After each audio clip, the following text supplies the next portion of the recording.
When this movie came out, I remember that it was a bit divisive as far as how some people felt about the convention of how the human race is saved. There are two plans of action to save the human race from the dying world, right? There's Plan A and Plan B, and Plan A to solve the gravity equation. They're trying to create space colonies.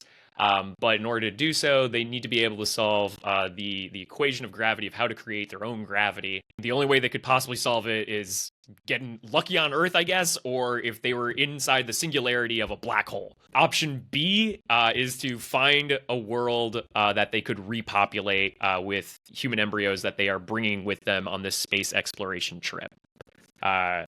We come to find out later that Plan B was always the plan. And Plan A is a lie. Anyway, we get to the end of the movie, and turns out Matthew McConaughey is going to be in the black hole, and we can get our gravity equation. The big thing that they talk about that traverses the cosmos and it extends beyond space-time is A, gravity, but B, they talk about the human concept of love being this factor and variable that makes it possible for beings of a higher dimension to use Coop to get him to send the data that's required to solve the gravity equation to Murph on Earth, right? Through Morse code, through a fucking wristwatch.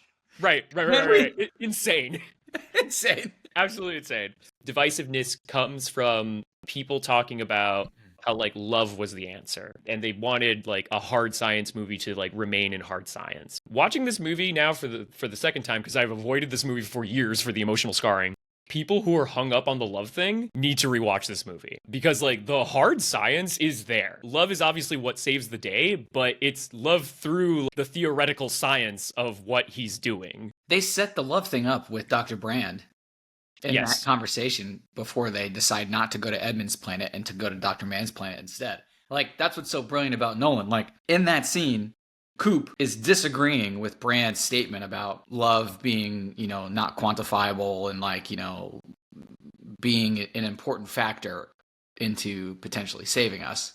Coop is like, honestly, it might be the wrong choice, and they decide to go to Dr. Mann's planet because of the data they currently have, not the data that you can't see. The story unfolds from there, and then towards the end, Coop realizes that she was right, and that love is quantifiable, and you can use it to your advantage, and that's how he figures out that he can pass a message to Murph while in this fifth dimension tesseract that's been created, essentially.